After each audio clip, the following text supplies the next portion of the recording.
In today's video, we are going to talk about the release of GPT-5 and how it's impacting voice AI agents. Is it good? Is it better? Is it worse? Is it really even matter?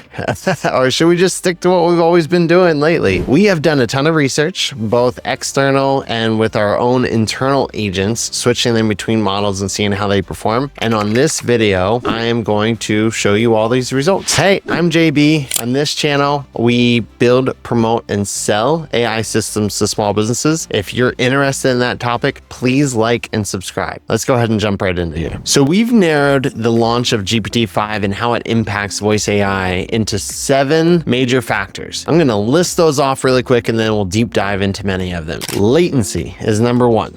So it should be quicker than past models. Cost.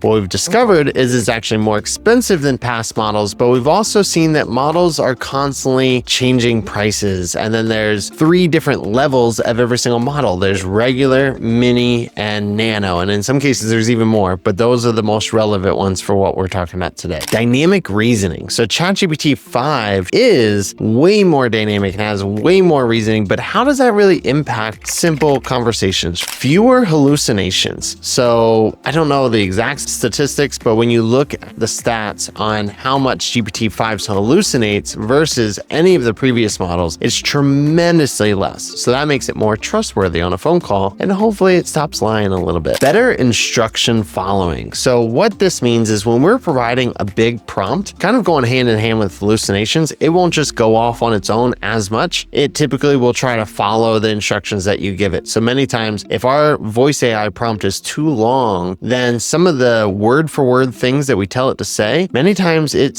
tries to just make those up and goes on its own tangent. It's more human-like. So because of how much more intelligent it can actually be way more human-like, especially when prompted correctly. And the last one is a bigger context window. So because it's more intelligent, it hypothetically can actually take in a lot more information. And this can be really, really valuable from the prompt standpoint, but then also for many of our agents, we have data in the back end that it actually has to look through, or for our bot for CarDealer.AI, it's actually pulling KBB values and it's connecting to CRMs via API and able to look up customer data. So that's going to be really, really critical when it comes to the performance of the voice AI. So first, let's jump into what some other people think. So let's take our external research and just present that to you. We have 3 major sources that we're going to present on here. One is Vapi. Vapi is the platform that we use the most to build a lot of our voice agents. It's not the only platform, but it is one that frequently on this channel, we're going to be showing you the behind the scenes of Vapi. And I'm going to show you a little bit behind the scenes today, but right now we're going to show you what they released as their thought towards how GPT-5 should impact voice AI.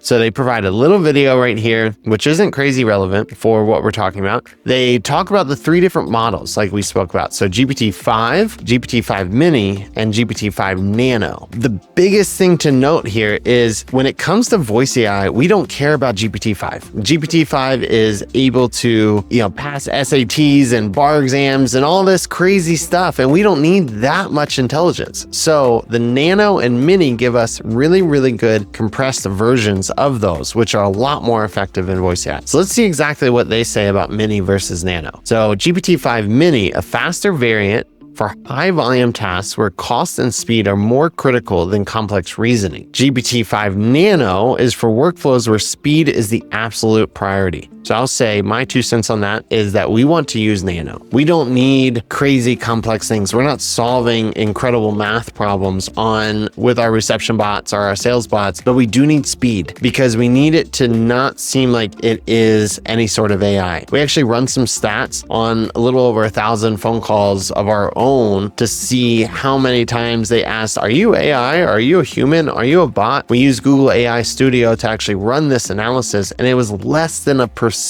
that was actually asked. In my opinion, after listening to hundreds of the phone calls, it already sounds so realistic. Just with GPT-4 and 4.1, even if they have suspicion, they're probably not asking the question. And in my opinion, even as somebody who knows if it's AI or not, as long as you're answering all my questions, I don't really care care anymore. So I think people will actually become, one, AI will become better and better and better and be more human-like and less recognizable as AI. But on the flip side, even as people do start to recognize it, they won't really care as much. As long as the AI is actually providing the value and answers to the questions that they have, it's not going to be nearly as important. So they have 5 different things. We already spoke about a lot of these, but dynamic reasoning, fewer hallucinations, better instruction following, and less psychophysicity. And I don't even know what that word means, but that means that it's more human-like and it has the capability to be more human-like than GPT-4. And those are the really big takeaways here. Now I want to go to retail, because I think retail did a similar launch of their article, and probably on almost identical days. Actually, Vapi was 1 day earlier, and then retail launched theirs on 8/8, and they are saying most of the same things. So I'm actually just going to skip right to this chart, because I think that this chart is the best way to really show you what we've realized in some ways. And is GPT-5 really as effective as the hype and what we thought? Now, I will say, disclaimer, ChatGPT-5 is way better than any of the other previous models. Hands down, there's no argument there. But when it comes to voice, it may be too smart.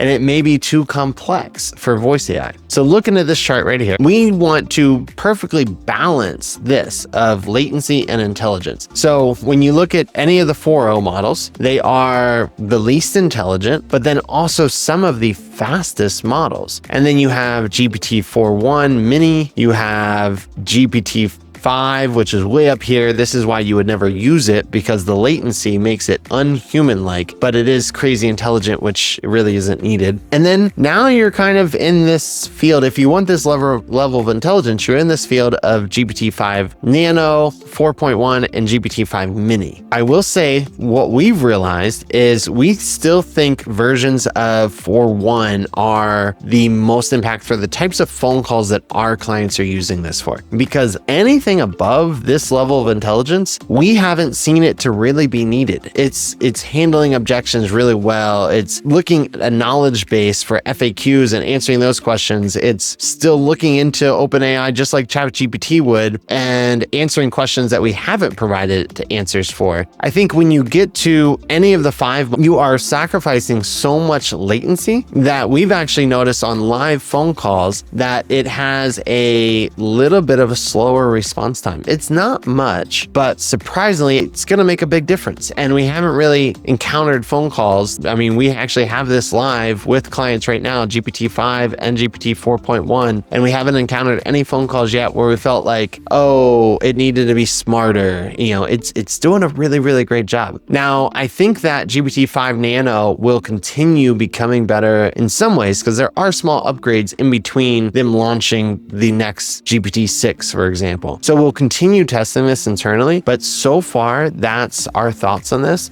Here's a quick snapshot. I'm not going to go into this too much, but I would encourage you to go to this webpage. I'm just going to scroll through here just in case somebody wants to take a screenshot or save this video for later. And you can see how retail explains everything. The last place I want to go is more of a third-party analysis, because I think that it's important to understand what other researchers believe about these models. Now, where I will say, I think that Vapi and retail's analysis may be a little bit more accurate because of the fact that this analysis isn't specific to voice AI, but I do think go to artificial analysis AI and dive into this. What I've done is I've selected these models. It actually has all the models. So you can go and compare all these other models and determine what you want best for your systems or your voice AI. As you can see, it is light years above any other system. So, and I don't even have ChatGPT-5. Let's pull that up, because I do think that for other systems, it is relevant to see how fast it is. And so if you're using this for other systems that have more time to think, then the output speed is really great for complex problems. The latency is really great. Higher is better, they say in here. The end-to-end response time, intelligence versus output speed. You can see this is the most attractive quadrant, as they label it, and GPT-5 Nano is way above all of them. So in theory, we may want to transition some of our voice agents to GPT-5, Nano, or Mini, but at this point in time, we haven't seen the value in it.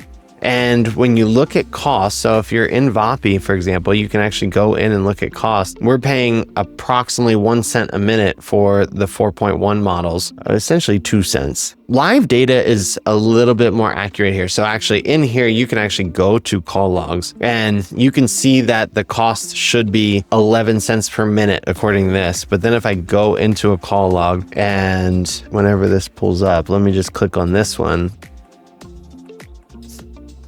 And this was a minute and it was 10 cents. I will say, and I don't have the exact calls in front of me, but I have seen a 3-minute call be 43 cents. So it's really dependent on how much it's actually using the LLM. That is typically what increases in cost. So you can see that this LLM was 2 cents a minute, where it was probably quoted, I'm assuming this is on 4.1, it was probably quoted at 1 cent a minute.